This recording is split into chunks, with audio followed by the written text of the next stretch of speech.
have an unidentified flying object.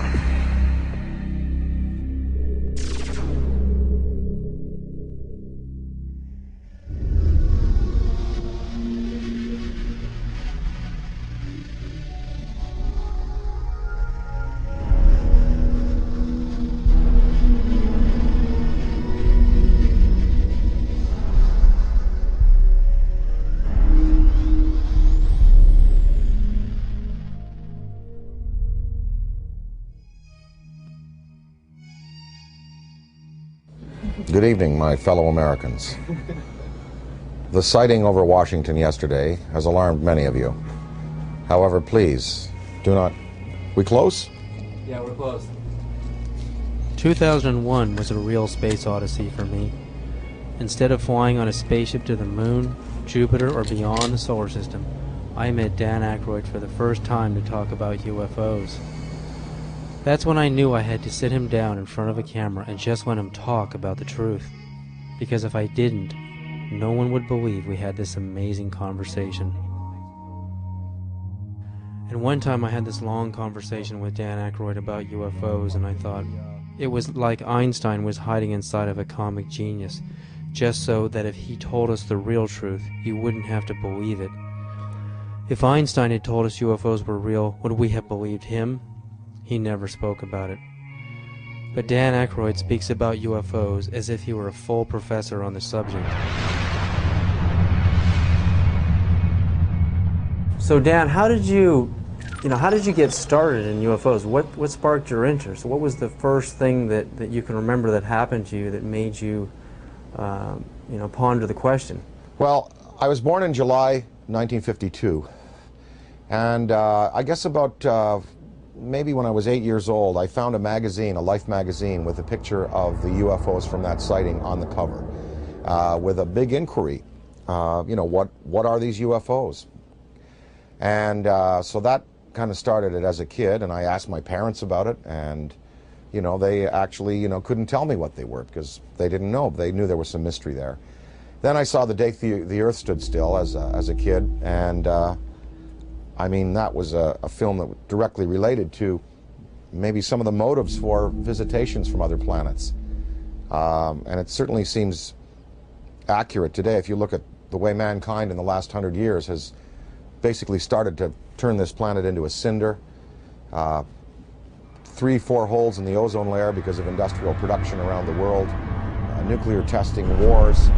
I'm just sure, just in theory, if there were another species in the universe monitoring us or near us, they would be very interested in what we're doing to this planet, to this planet's atmosphere, and to possibly neighboring bodies. So there would be a concern there. And I think that in terms of the extraterrestrial machines that are coming and going, that may be a part of their motivation. We've just had a rash of sightings all over the planet, and we've got Iran and Turkey and Mexico. It seems like we're being invaded by UFOs. Let's talk first just about what's actually happening out there. Well, recently, the most dynamic sighting that we've seen, because it's corroborated by an actual government, is the sighting that took place over Mexico recently, where a drug surveillance twin-engine turboprop plane was at altitude taking pictures of possible smuggling routes, and they photographed with their infrared cameras 11 unidentified objects. Some of them were in pairs and in threes, and of course, these were objects that couldn't be seen by the naked eye, but were visible on the infrared cameras. Well, the United States Air Force, after the news appeared in America, and it was covered on CNN and Fox. The footage was shown on Fox. It was shown on CNN, and in the Valley Daily News on the front page had a big headline, UFOs with a question mark, and it had pictures from that sighting. And of course, the United States Air Force had to respond, and they said it was swamp gas. So I don't know whether swamp gas is not visible to the naked eye and visible on infrared, whether it comes in multiple balls, whether swamp gas is capable of doing a complete circuit around an aircraft and then taking off at high speed and right angles into the sky. If it is, then maybe it was swamp gas. But somehow this seems to be a legitimate one, because the Mexican government decided we want to release this to the world. And this follows on the heels of the Belgian general who revealed some F-15 footage years ago of his Air Force planes chasing objects that were exceeding them in speed by twice again what his planes were going at. The French government, over the last couple of years, has released a comprehensive study on the UFOs. The Soviets have been, since the 1950s, engaged in numerous studies about landings, abductions, and the sightings. So we do have legitimate government inquiry going on. And in fact, as anyone in the field knows, the United States government for years has been covering this issue because they were compelled to cover it. Because of Ken Arnold's sighting, because of the sighting over Washington in July '52, just after I was born, the famous shot of the V-shaped lights over the Capitol and over the Coast Guard station. So the government initiated originally, I believe it was, there were Project Sign, Project Grudge, the Condon Report, Project Blue Book, and then they engaged J. Allen Hynek.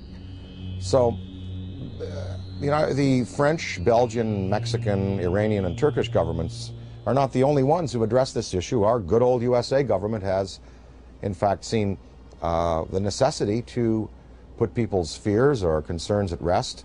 And as anybody in the field knows, these studies went on, and these studies revealed that, most of the sightings could be explained through conventional means, as either hoaxes or weather climatic things, but many of the sightings were unexplained.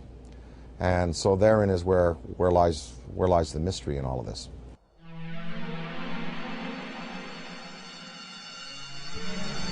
Dan, what do you think is the significance of UFO technology? I mean, obviously, these guys, the extraterrestrials, can come from one star system to another and visit Earth. I mean, recent headlines on CNN are talking about, and BBC, that we're going to run out of oil in 2026. We've got to get on to a better technology. I mean, to be able to go from another star system to Earth, obviously they have the answer. Well, the presence of these obviously intelligently controlled machines tells us that we are dealing with beings who have anywhere from 1,000 to 1 million to 10 million to 1 billion years advancement in technology on us. So you've got to figure that look what happened in the last 100 years. We have the Wright brothers at the turn of the century taking off in basically a fabric and wood aircraft. By 1969, we have lunar expeditions. In the year 2004, we have massive airplanes being built out of alloys and graphite, and this big ship that Airbus is building, the new Boeing plane. So in 100 years, from fabric and wood, we've come to, advanced metallurgy, fuel use, and propulsion in just 100 years. Imagine what a culture could accomplish in 1,000 years, or 10,000 years, or 1 million years, or 1 billion years. It's not inconceivable that you have intelligently manufactured and controlled machines that can not only traverse great distances in space by mastering gravity and the time-space continuum, but also the interdimensional travel that might be possible. Many theories now purport that there were not only 4 dimensions at the creation of the entire multiverse 14 billion years ago at the time of the Big Bang. There were 11, maybe as many as 21 dimensions. So some of these beings may be coming from an extra-dimensional place. I mean, and what it says is that these technologies have been harnessed, and that it's possible to use other fuels that don't rely just on simple combustion. And there are many theories. I mean, some theories are that the military already knows about these forms of propulsion and lighter than air vehicles or metals that can be vibrated to a certain point where they become they become light waves, photons. But they're not telling us. They're not going to reveal that, obviously, to us, and we just have to keep the search going. So I think that it's incumbent on us as a race on this planet to begin to find alternatives to the fossil fuels, but we're just not doing it fast enough. It's probably been the greatest and most successful cover-up in the history of the world. UFOs are as real as the airplanes that fly over your head. That is my unequivocal conclusion. Oh my God.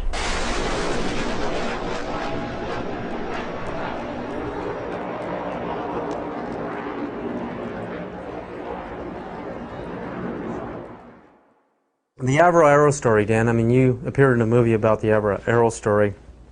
Canada broke the sound barrier. Diefenbaker dismantles the whole aerospace program in Canada, and all the engineers are hired by NASA and Boeing down here, and we finally break the sound barrier. But in Canada today, we have another scientist, Canadian scientist John Hutchison, is using wave induction, using Van de Graaff and Tesla coils and radio.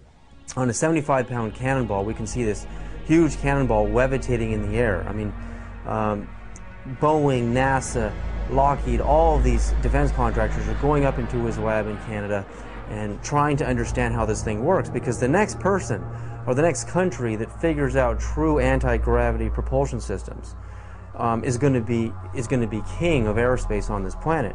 The Hutchison effect incorporates radio frequencies, Tesla frequencies, and high electrostatic energy to create a type of levitation effect where it can move a 75-pound cannonball of steel or brass bushings, water, wood, and other objects into the air. Are we doing enough in our universities, in our research labs? Are we putting enough money into this kind of a research? And what risks are we willing to take if universities in Beijing and China and Russia, they're actually going into the UFO phenomenon in their universities? But here in America, mainstream science, mainstream physicists laugh at the UFO phenomena. I mean, what do you think about that? Budgets are tight all around the world, and as far as putting money into the study of alternative technologies, funding research by people like Hutchison, the money is just not there. I mean, if you look at NASA is getting chopped back because the funds that are flowing through government now are focused on the war in Iraq and other things. So we don't even have the money to keep up conventional space exploration, development of metallurgy, fuels, ion drive systems. So I don't see any government in the next 10, 20, 30, 40, 50 years really putting the money into the kind of research that's needed to develop these alternative systems and to perhaps study what is driving these intelligent machines from somewhere else. Now, of course, that's on the visible side of things.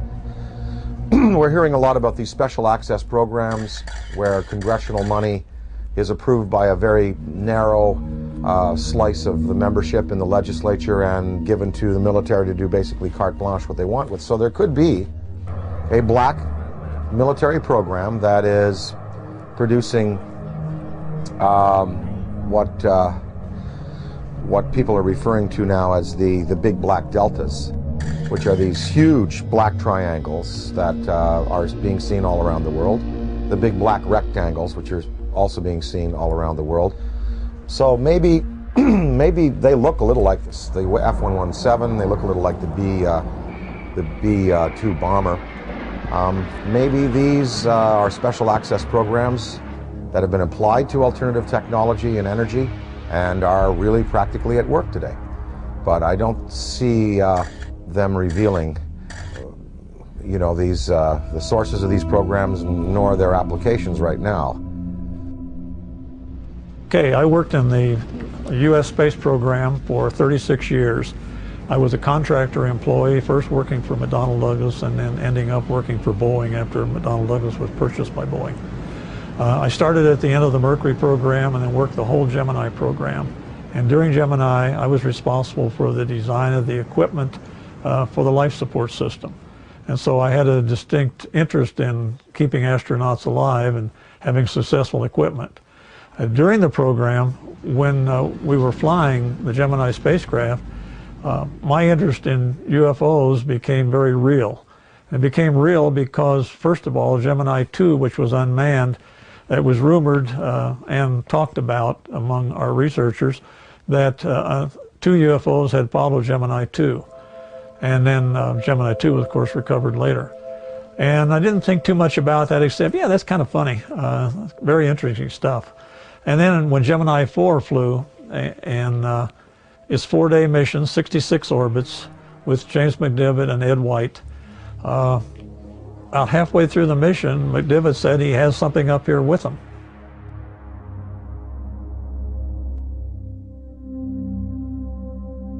Astronaut Gordon Cooper is an American hero with a log of over 222 hours of manned spaceflight. He had a long and illustrious career of service to his country. With over 11,000 hours of flight, he was a fighter pilot, U-2 test pilot in the Air Force, and is one of the first men to ever fly in space.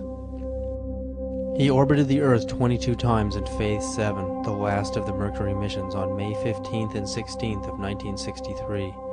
On August 21st of 1965, he orbited the Earth again on Gemini 5 and remained a backup for Apollo 10.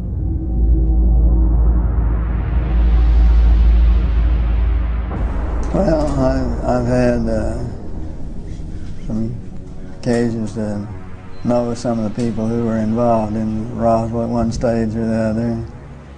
I think there's been an awful lot of untruths put out on Roswell and an awful lot of conjecture.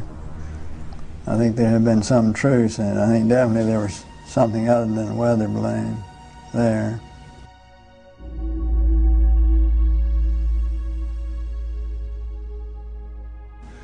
Very likely.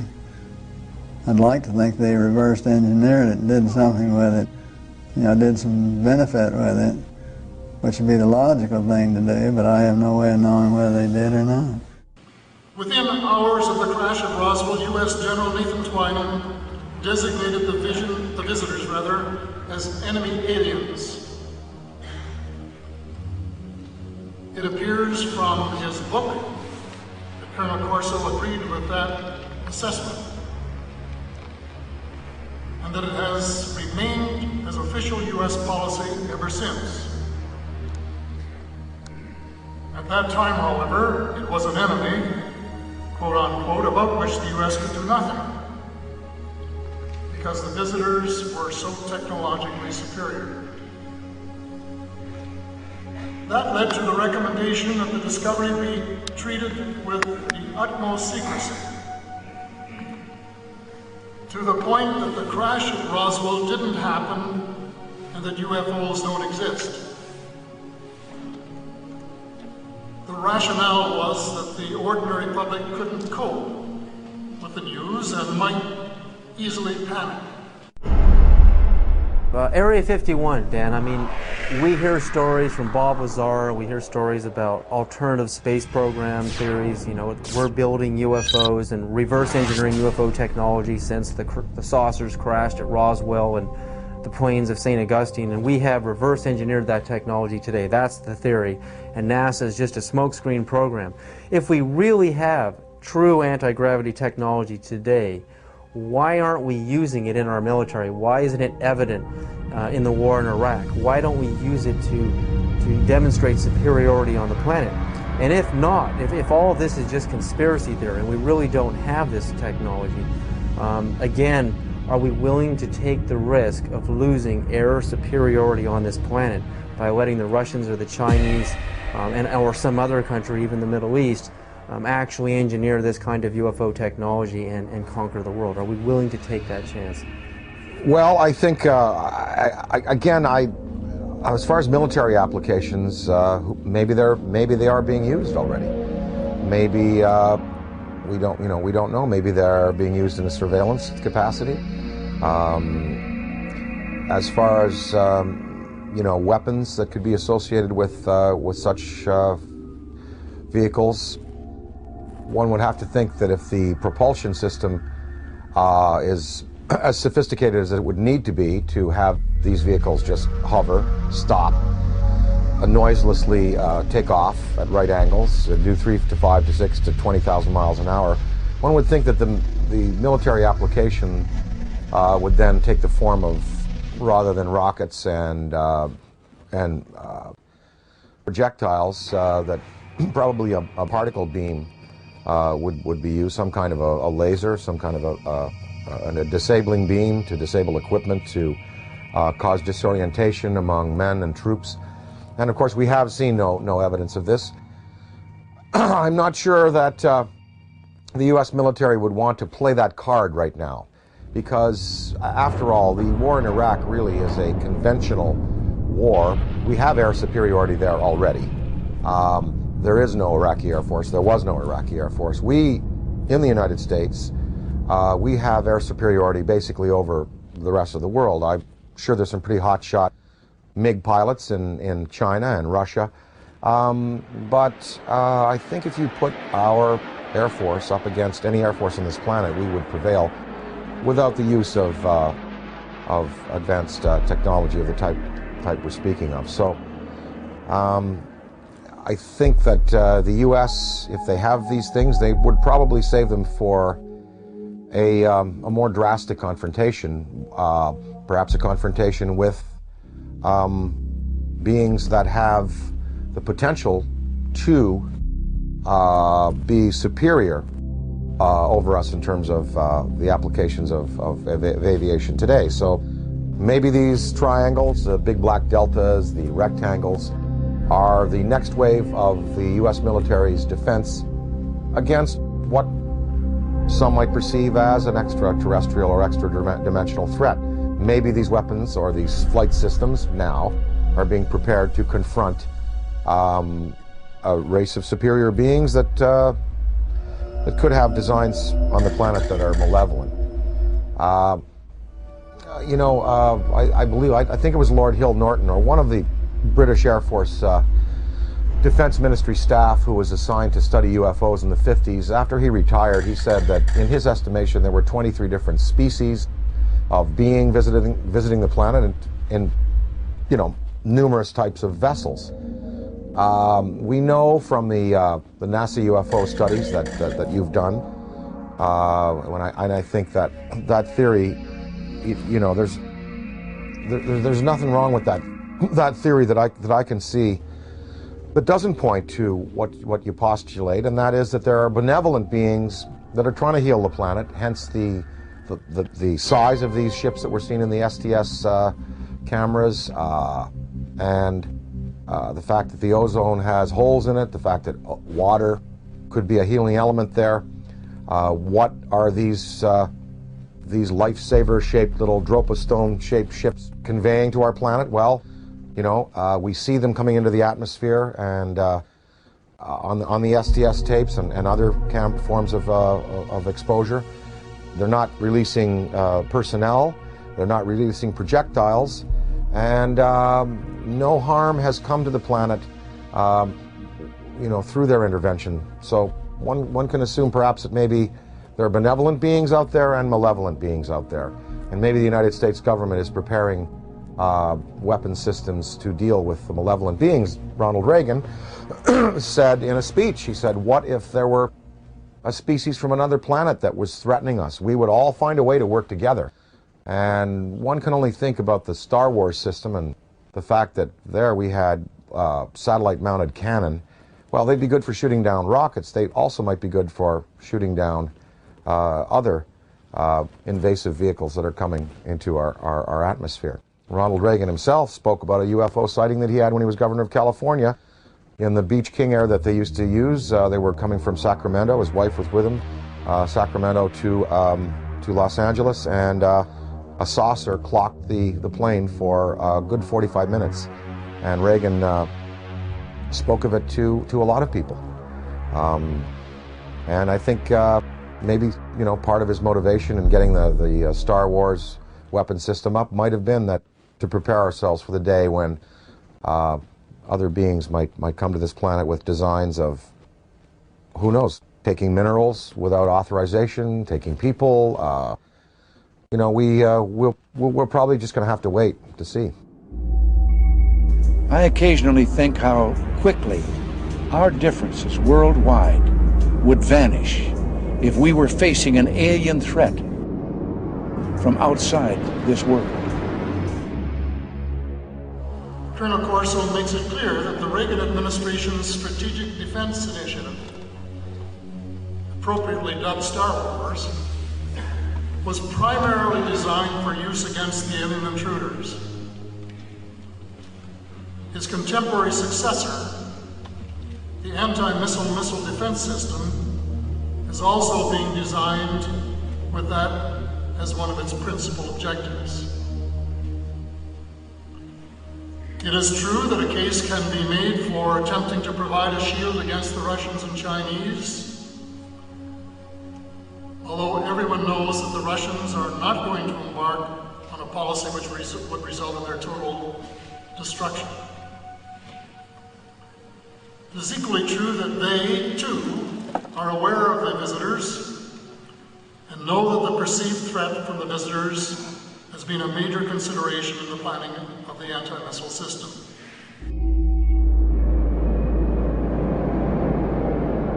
And the incident in question, as at least from my perspective, almost ignited a nuclear war, and that was 5 unidentified objects were picked up on radar coming in over the Pacific Northwest, Northern California, Southern Washington, Oregon area.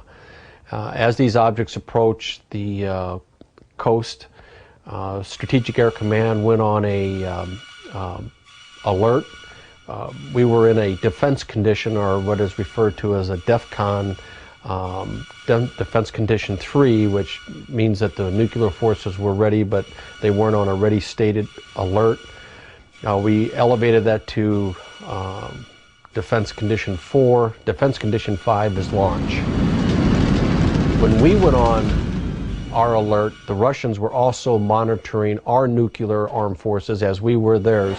And so they knew that our bombers had gone to fail-safe. They knew that the launch codes had been given. They also knew that the hatches on the ICBM missiles had been removed and that we were getting ready to do a launch.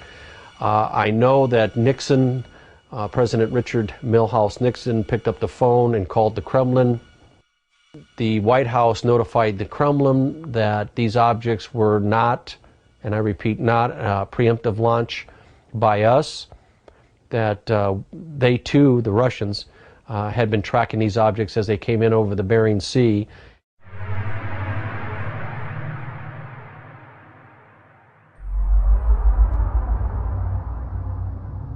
Probably moved 100 miles in a matter of a second or two. When we look at alien abduction, I mean, the idea of a human being being taken and having an implant inserted into their body, I often think of how biologists, how we tag whales. You know, we put a chip on a whale and we can track them via satellite, and also how, you know, we go into a frog's pond and we pull out the frog and we spread it out on the table. Remember in biology class we used to do this, and, you know, stick the little needles in his legs and cut him open. I mean, that's how we look at another life form in another world. So is it really a sign of violence and negativity that an extraterrestrial civilization is coming to Earth and doing the same to us, putting computer chip implants on us to track us, know where we are, study our species, do a little bit of biological experimentation? I mean, I know for us it's horrific. I mean, it's absolutely a violent thing for us as humans. But from their perspective, do you really think that they're being violent? Well, again, I have to go back to some of them might be here for good purposes, genuinely interested in perhaps helping mankind, and some are here for selfish purposes. Maybe these abductions, even though they're done in a objective but biological way, like we dissect frogs.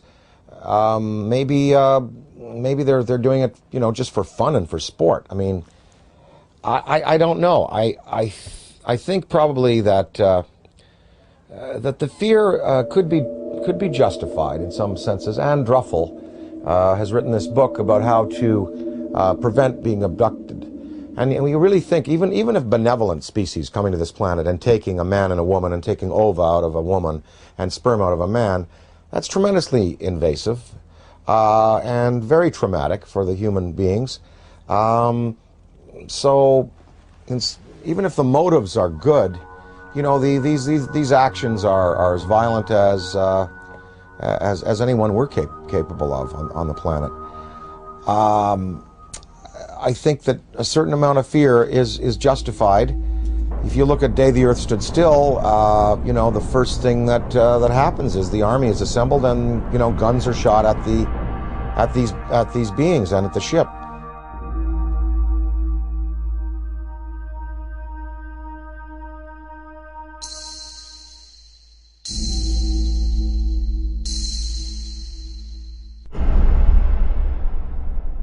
I addressed the question to Dick Cheney because I say the most important question to put to any high-ranking official is not what do you think about UFOs or have you seen one. The most important question is, have you ever been briefed on the subject? Did someone walk in your office and tell you what's going on? Because if someone walks into the president's office or some high-ranking official and briefs him on the subject of UFOs, it is for real. It's not imaginary, as the government has been saying for 60 years. So I asked Mr. Cheney, this is 3 months after he became vice president, I asked him on the air, and this is still on Diana Ream's archives, Mr. Cheney, in all your jobs in government, have you ever been briefed on the subject of UFOs? And if so, when was it and what were you told?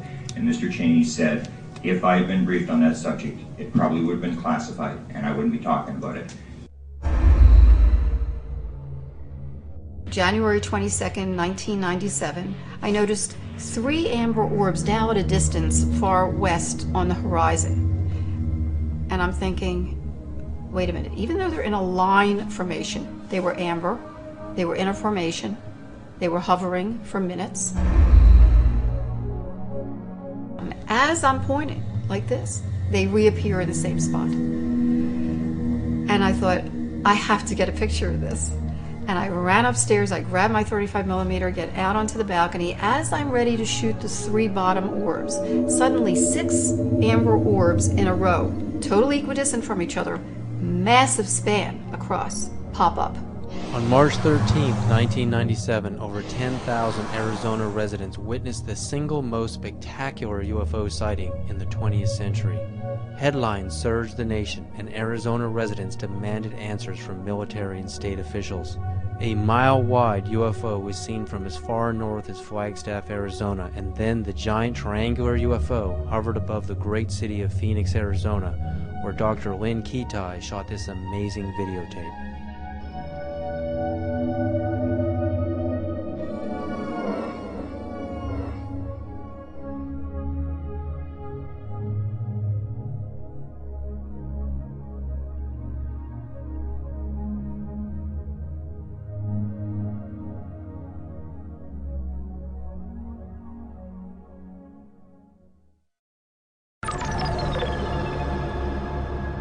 When we go out into space and we're exploring the cosmos out there and we're looking for signs of extraterrestrial life, what kind of a communication are we going to send out? I mean, if Dan Aykroyd was the ambassador, if you were the ambassador for Earth, what message would you teletype to ET? If I were to speak for mankind to these beings that were coming here, I guess what I would say is, you know, let's go to some neutral place. Let's have a meeting with scientists from all around the world leaders. Let's sit down and basically have a sort of a forum with you, the extraterrestrial or extra-dimensional beings. Let's sit down and kind of get to know each other. And, you know, human instinct is pretty good, and I think you know, it would almost like be a sort of a G8 style kind of summit with world leaders, scientific leaders, and these beings, and you'd sit down with them, and you know, after about a week or even a couple of days or maybe a few hours, you would really sort of get a sense of what they're up to. But of course, you know, childhood's end, Arthur C. Clarke's great story. It looked like these beings were benevolent, even though they had a malevolent appearance. And in the end, we find out that they meant no good for our planet. So I think it's important that some branches of the military and police be briefed on these in a very real sense, and be told, you know, they are real, people are being abducted, there is mind control in play here, and that we do have to be vigilant. Now, if we knew that there was a purely benevolent race, like if something happened in Iraq where all of the electronics went out in the American military and all of the insurgents' rifles jammed, or we saw all of the polluted waters in North Carolina from the pig farming completely healed overnight, and different signs like this, then we would know we're dealing with a benevolent species, and then we could really be open and welcome. But then again, we would have to be cautious, because beings with that much power could give the impression that they're here to help when really they're not. So the verdict is out on all this. We just don't know which ones are benevolent, which ones are malevolent, and the degree to which they're going to continue interacting with our planet. But what would really help is if the United States military and police and government open it up to their staffs and say, look, this is something we really do have to consider, because, you know, maybe the defense, the survival of our species could well be at stake. If you look at the history, you know, from, say, Ken Arnold's first sighting in '47, going back to the Bible, Ezekiel's wheel, going back to the medieval manifestations of little saucers and UFOs, that painting of the Madonna that's very famous, in which it appears, up to now, there have been no mass murders by these beings. There's been no mass destruction of cities, but hundreds of thousands of people have been taken out of their lives, subjected to surgical experimentation, released back into the population, and are suffering trauma today for it. That is not good.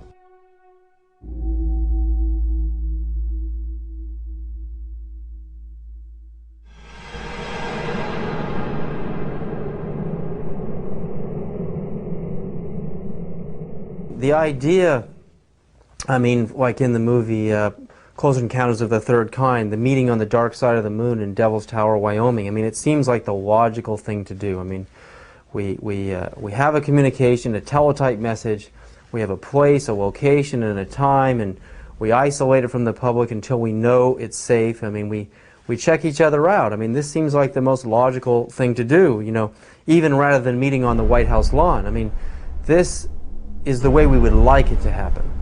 But that doesn't seem to be the way it's really happening. I mean, these extraterrestrials don't seem to be so interested in doing things politically the way we do things on Earth.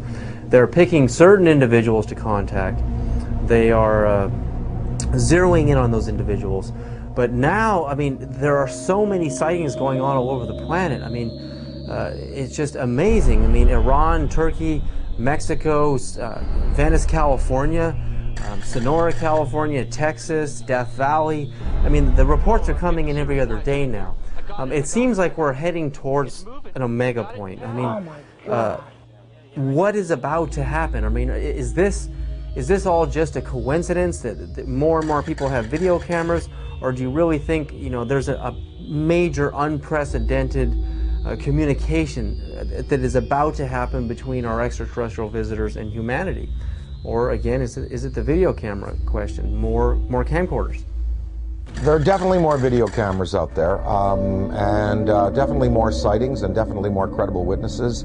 You know, the biggest thing in ufology in the 60s was Herb Shermer, the Nebraska Highway Patrolman, who was at the Ashland Oil tank farm out there in Nebraska, and he writes in his diary, you know, saw flying saucer, and then under hypnosis, turned out that he was taken aboard and informed of their intentions. Barney and Betty Hill. I mean, these were the key cases. Shermer, Barney and Betty Hill, the Pascagoula incident, Travis Walton. Now there are hundreds of cases like this, and I think that because it's in the consciousness, because we have, you know, a poll saying basically half of the world believes and half doesn't. We're reaching a point where, as Stephen Bassett talks about his time clock, it's like the nuclear time clock that we had in the 50s before we blew the world, you know, before we blew the world up. The theory that once the hands got to midnight, that's when all the nuclear weapons in the world would be discharged. Well, we've stopped that nuclear clock, thankfully. But as far as the UFO clock, he says we're 1 minute to midnight now, meaning that in a minute to midnight, something really, really spectacular is going to happen. Now, whether that's a mass appearance, whether that is, you know, come over to the Yankee Stadium during a game, I think possibly the next, maybe even in the next 5 years, we're going to have occasions like the one I experienced in upstate New York in the mid-'80s when I woke up in the middle of the night and I said to my wife, they're calling me, I want to go outside, they want me to come outside and see. He said, who? Something outside wants me to come out and say, oh, just go back to bed. I went back to bed, but in the next day in the media, in newspapers, in radio, all over upstate New York and Ontario and Quebec and Vermont, people spoke about this urge they had to go out of their houses at 3 in the morning and look up into the sky. And 12,000 people shared this urge. And they went out and it was a big, big news story. And of course the Air Force said that a Chinese rocket had exploded over New York State. And what people saw was a massive, miles-high pink spiral in the sky above the Great Lakes. In Hull, Quebec, Canada, a few years afterwards, there was a story of several hundred people, almost 1,000 people in this community, Gatineau, north of Hull, Quebec, Canada, in the Quebec province, sharing this urge to come outside and look up into the sky, and they also saw an apparition. So there are going to be more of these mass sightings. And, you know, the day that 1 million people in Idaho at a rock concert or something see it, that is when you're going to really get the conventional military and police sitting down to say, well, it's time to throw the Brookings Institution report out and lay it open to the people and let the people decide, you know, what must be done in conference with our state leaders.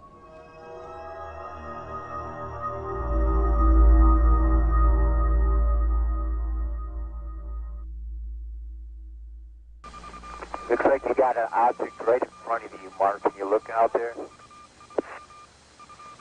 I'm not sure what you're talking about. Never mind.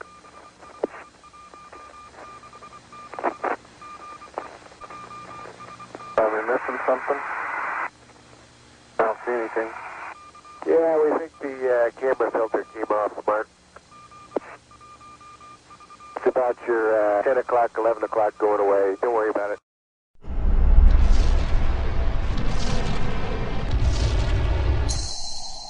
There have been so many celebrities, I mean, like people like David Bowie and John Denver, many people who have been interested in UFOs, but also in the idea of going into space.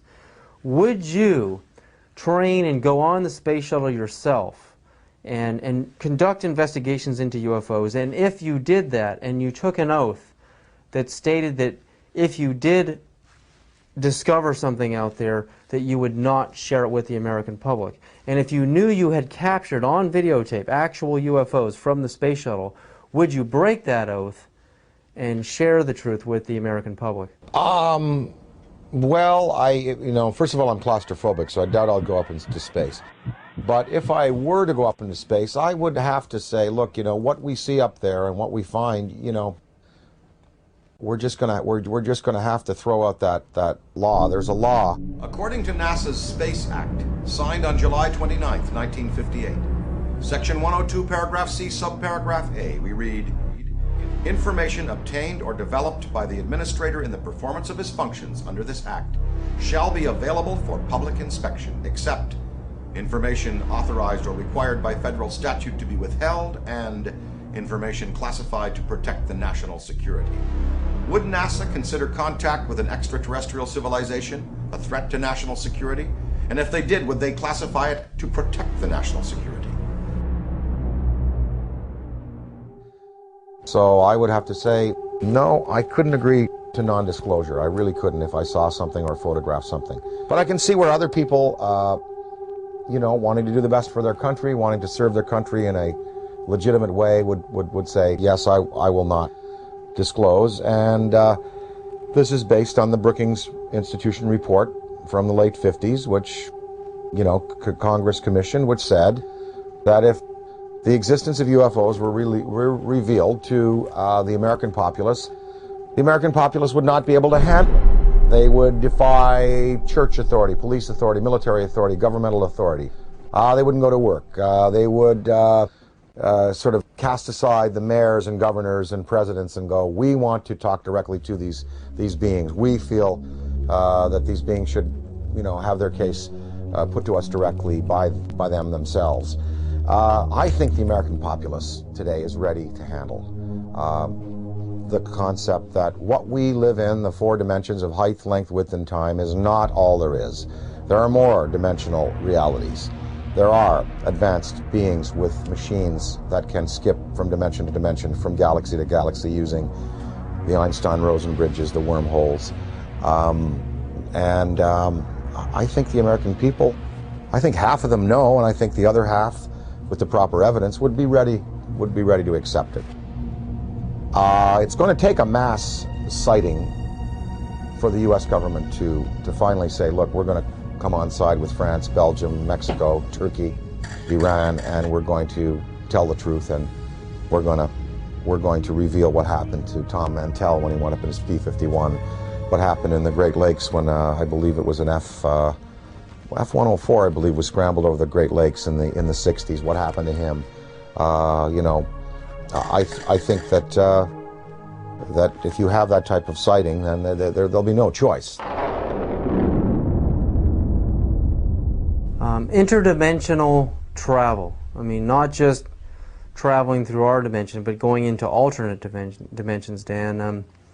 Would you, and if you could, a spaceship arrives in your yard, and you know you've got the barbecue out, and there's the steak on the grill, and they want you right now to come with them and go into another dimension, and to move forward and backwards on the timeline, to go forward in time and backward in time. If you could move forward and backward in time, are there any events in human history that you would interfere with, that you would change to alter the destiny and the course of humanity? Well, I wouldn't want to go back in time and change anything, because that would be a tampering that I wouldn't serve mankind well. Although there are many horrors, of course. Wouldn't you have loved to have caught Hitler as a 15-year-old and have him drown in a river? You know, because then we could have solved the Holocaust problem, and then World War II may not have, well, look, there were 2 guys. There was Otto Dinkel. You ever heard of him? Well, he was an orator hired by the German army, just like Hitler was, to speak. If Hitler died, maybe Otto Dinkel would have been the guy that would have gone on with this rabid anti-Semitism and wiped out 9 million people. Of course, one thinks of those things, but you don't want to go back in time and play with events, because, you know, where we've come to today and the improvements we've made in human rights and in regarding ourselves as sacred, they've come because of the bad things that have happened. Now, if I went into the future, I would want to see where this planet is 300 years from now. Did we make it? Did we make it? That's what I would like to know.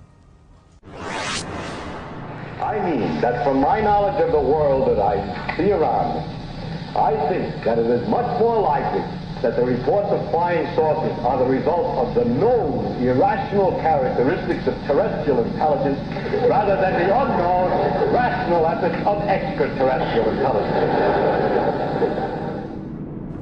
Interdimensionality, again, if you could move forward and backward in time and meet any personality, any public figure, celebrity, or politician, or mystical figure, is there anybody that you would like to sit down with, if you could have lunch with them, or just sit down and talk to them and have a discussion, forward and backward in time?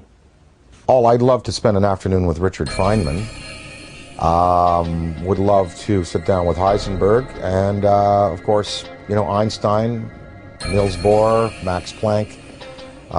You know, I'd love to sit with the the particulate, the quantum physics guys. Because there really is the root of understanding how and why the world is the way it is, and the joy of these studies in antimatter that are occurring.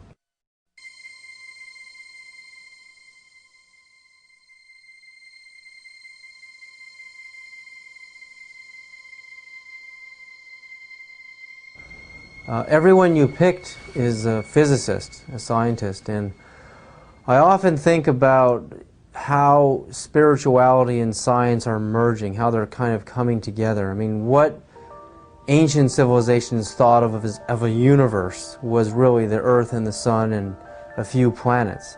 And now with the advent of the Hubble telescope, we can see that the universe is far bigger than the ancients had ever imagined. So while science and religion are merging on some ideas, in other areas they're just far off.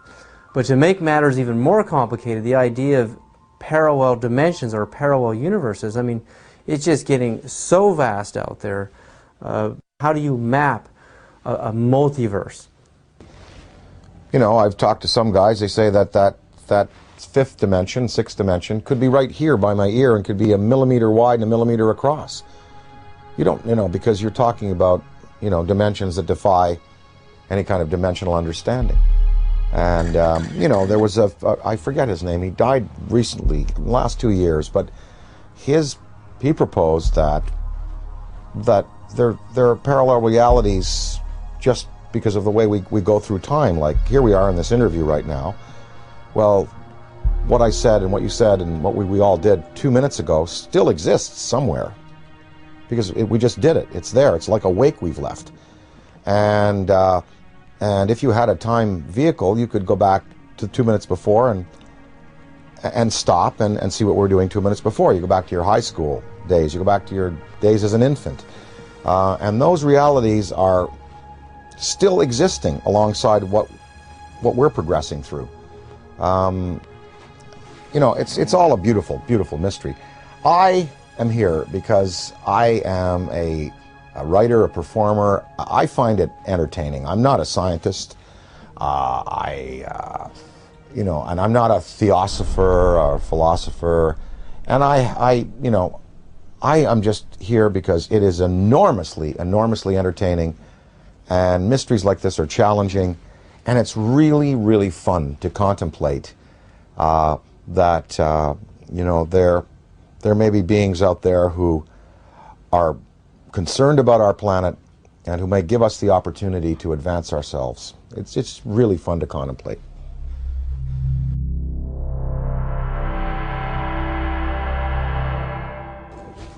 All the physics that we know on this planet, quantum physics and conventional physics and metallurgy and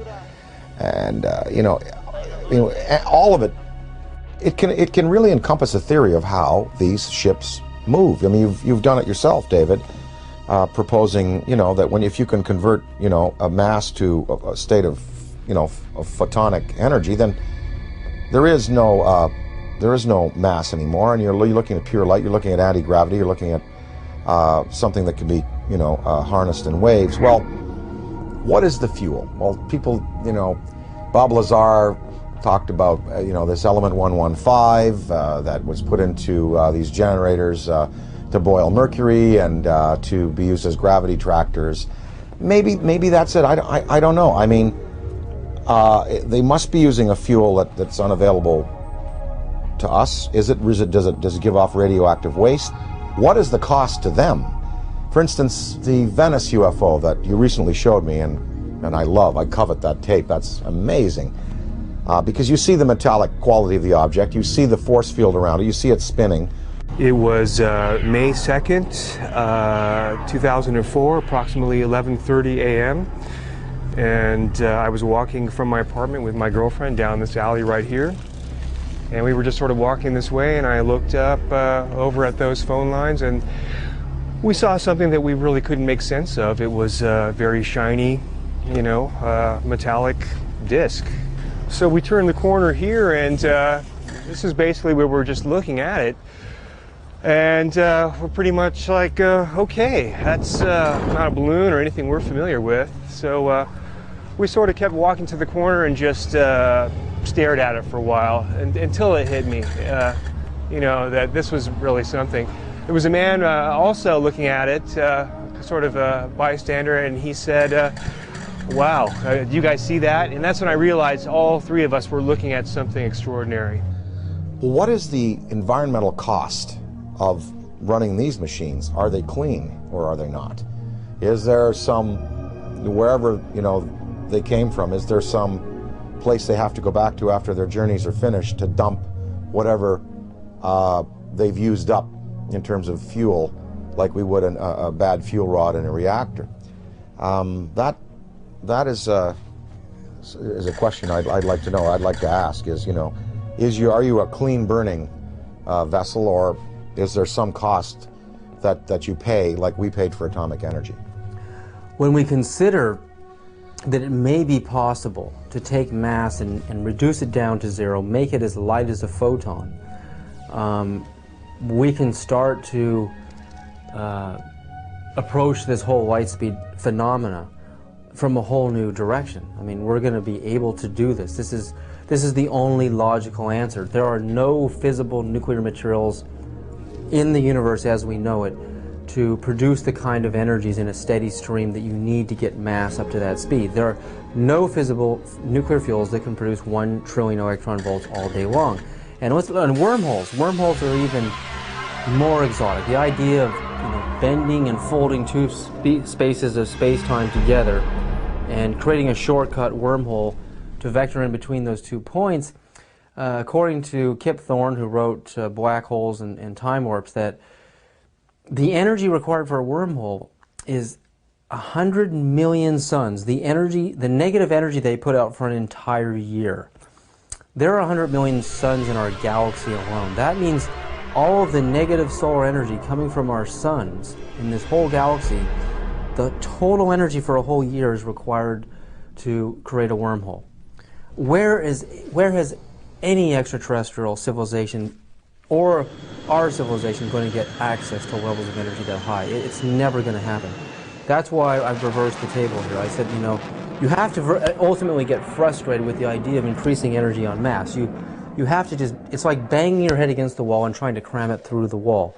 You will never be able to do it this way. So the new way, as I propose, is to make this all possible. And when you consider UFOs coming in, stopping on a dime, and then accelerating and turning out into space, any Air Force pilot can tell you that stopping on a dime, the G-forces are going to throw you right through the walls. Yeah, you'll be crushed. And then sudden acceleration is going to do the same thing. It's going to destroy the body of the pilot. So this new approach and this new idea, I mean, this is just the inception, it's just the beginning, but I think this is really the only avenue that we can look down right now and the only way we can see solving this problem.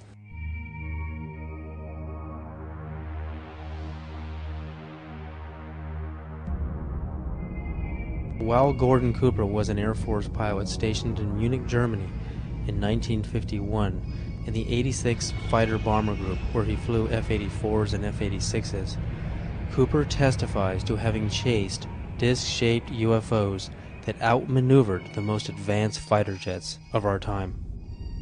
We were flying in Germany, and we were flying F-86s.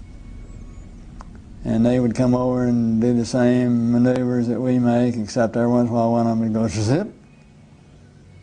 And you just can't do that in a fighter, a conventional fighter. They're just typical saucer shape, double lenticular shape, metallic looking. Well, yeah, they weren't just random. They were flying fighter formations, very definitely under positive control.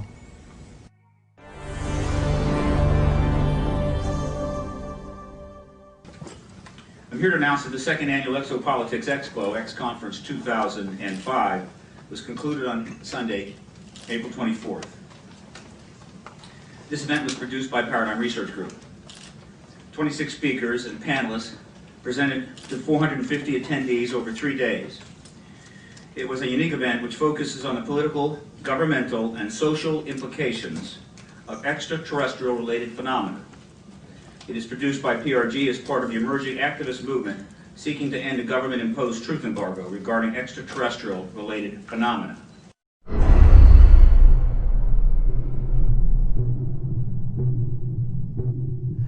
Do you believe, and describe, do you believe that your show was shut down for national security reasons? And tell us a little bit about what happened with the show out there. Well, what happened, we sold the show to Sci-Fi Channel, and it was called Out There, and I basically interviewed all of the people that I admired in various fields of study, like Colin Andrews from the Crop Circle movement, Linda Moulton Howe, the expert on cattle mutilations, John Mack. And let me just put a pin in things right there, because John Mack has taken the study of abductions, UFOs, right out through the other side, and he's going, yes, we know they're here, we know they're coming, we know people have been taken, we know there's experimentation going on, we know people have been told about agendas. What we now have to do is use that as a key and as a motivation to socially transform this planet to a more peaceful, more loving, more tolerant state.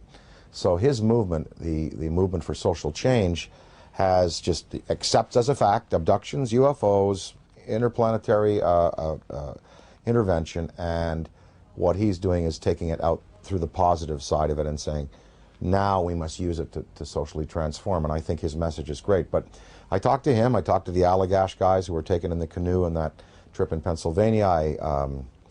The last show we did, I had both Bassett, who has the UFO time clock, and then Greer. Both Bassett and Greer were there. They were my two guests for the day.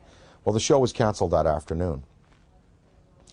And I was outside, before I knew it was canceled, in between the interviews.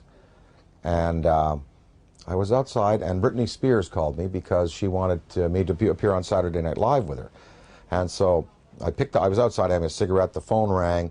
Oh, Brittany, how you doing? Oh, sure, of course I will. I turned away like this. I turned back, and there was a black Ford across the road, a black Ford sedan. And I was trying to look at the plate, and the plate seemed kind of like fuzzy, and I was, definitely a police car.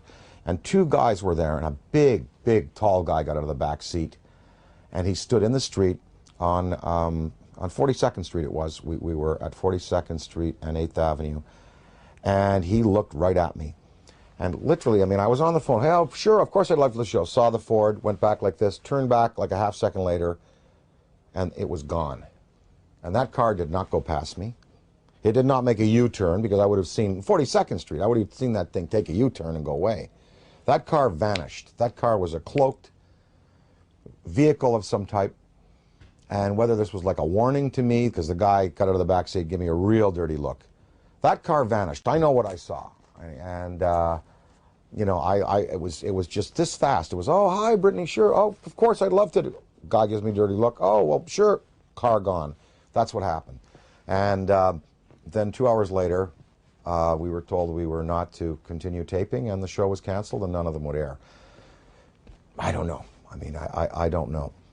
Was that an MIB experience? Black helicopters, military abductions that happen. Sometimes people are taken and they talk about then being visited by, military personnel and debriefed about their abduction. Was it a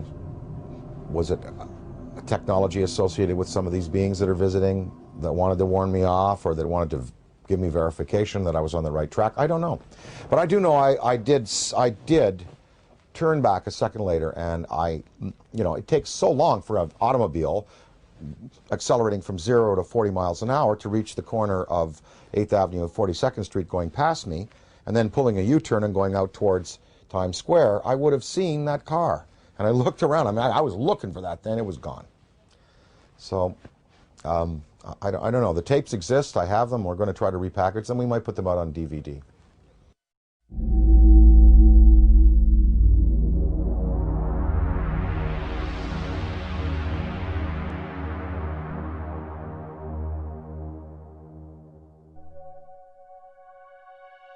I was having some cameramen film the installation of a of a precision landing facility we were putting in right on the edge of the dry lake. And this saucer flew right over them and put down 3 little gear and landed out on the dry lake bed. And they went out to, picked up their cameras and moved on out toward him filming. And he lifted off, put the gear back in the well, and climbed out at a very high rate of speed and disappeared. And so while I was going through all the regulation books and finding out the number to call in Washington to report it, I had them go over and develop the film. By the time they got back with the developed film, I was on the higher and higher and higher level officer talking to me. Finally with the colonel telling me to, you know, when the film arrived at my desk, to put it in the carrier pouch. There would be a courier there at my office by that time already, and they'd arranged for him to fly in our base airplane back to Washington with these films, and do not run prints, etc., etc., etc. We didn't have a chance to run it. I had a chance to hold it up to the window and look at it. It was certainly a good film. Well, by this time I was involved in the research and development and doing very classified programs myself, you know, at the test center. So I knew that we didn't have any vehicles of that kind, and I was 99 9/10% sure that the Russians didn't have any of that type either. So it certainly, there certainly was, at that point in time, there was no doubt in my mind that this vehicle was made at some other place than here on Earth. And yeah, well, Buck Rogers and Flash Gordon coming true.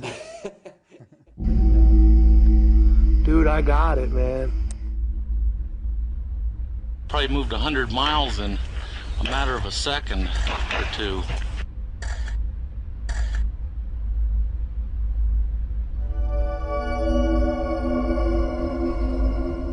In July of 2002, right here in the Washington, D.C. area, there was yet again a airspace jet chase by 2 F-16 jet interceptors, charged, which were chasing a bluish object right outside D.C. In fact, we have one of the key eyewitnesses here in this room today. This received some play in the Washington Post and a little bit of mainstream media, then of course fell into the black hole of the media, never to be discussed again. What were these objects that were able to outperform F-16 interceptors in a post-9/11 America? What is going on? And what are the consequences, or the potential consequences, in the event that we should shoot down a few of them? A related question that I have been asking myself is, to what extent are they really an enemy? What crimes have they committed against humanity? They have certainly upset the military by flying over their most secret installations, by shadowing their planes, by buzzing their astronauts. The Army shot 1,430 rounds of anti-aircraft fire at the UFO between 3:12 and 4:15 a.m. Army Chief of Staff General George C. Marshall wrote a top-secret memo to President Franklin D. Roosevelt that the U.S. Navy recovered an unidentified craft off the coast of California. The retrieved craft was in fact not earthly and in all probability of interplanetary origin.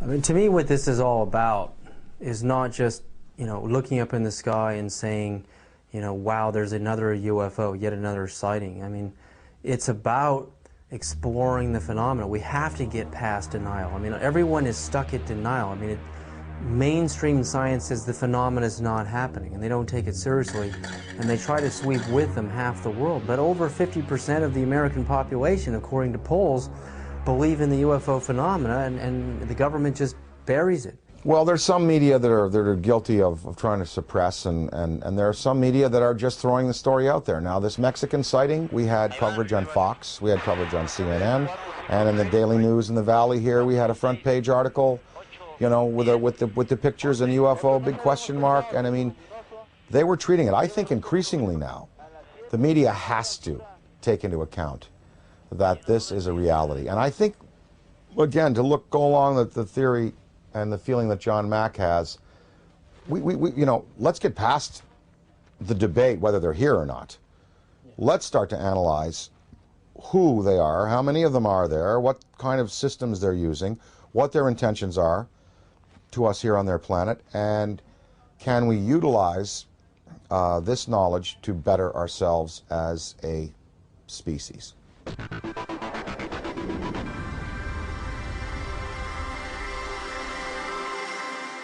With the advent of the Hubble telescope, I mean, when you see how big it really is out there, and the idea that we're stuck on this myopic little ball, we're just glued to it, we can't get our eyes off of it. It's more of a mystery now than it ever has been. Why we're stuck here, and there's got to be a way to decode the matrix and finding out how these craft work, you know, how we can get out into the universe ourselves. I mean, I think that's what this is really all about. It's not about trying to prove it whether it's right or wrong. It's like when the first time man saw a bird fly. Well, the last UFO symposium conducted by MUFON, and they sent me the book of the speakers. There were many, many scientific people in there, many astrophysicists, celestial mechanics experts, metallurgists, you know, people who've been consulted on these cases over the years. No, I mean, when you have John Callahan, an ex-FAA supervisor, saying, yep, they're real. When you have John Schuessler, who was a Boeing engineer, now running MUFON, and saying, yep, you know, they're real. When you have, you know, pilots and personnel in the police and military coming forward in the Rockefeller Report and in the Disclosure Report saying they're real. When you have a Belgian general on television showing you a tape from a fighter which is filming an object escaping at high speed, when you have this Mexican case, you know, I think we can pretty well put it to bed and say, yep, they're here, they're doing things to us, with us, interacting with us. Whether we've had, you know, official military contact, again, that goes into the black box area, but there should be no debate anymore. UFOs exist. They are intelligently manufactured and guided technology from somewhere else, not this planet.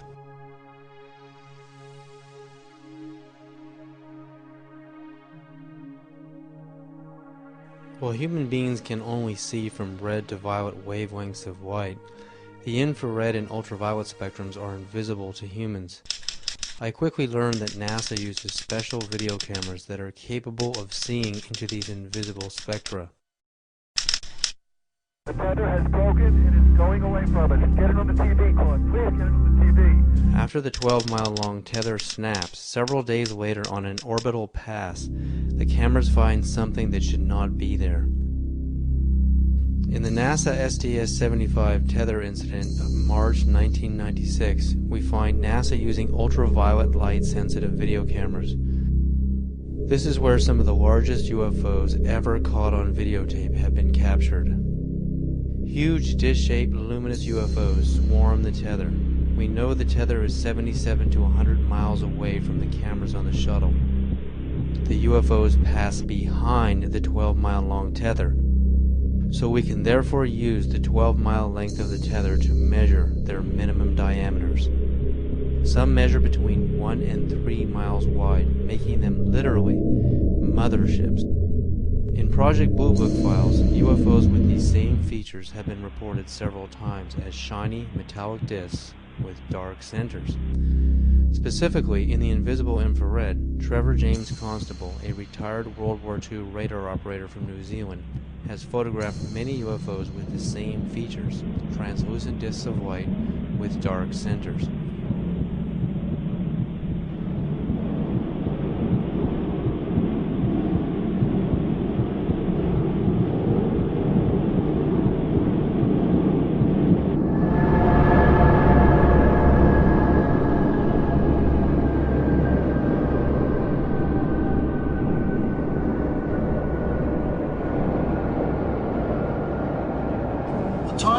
time to lift the veil of secrecy and let the truth emerge so there can be a real and informed debate about one of the most important problems facing our planet today.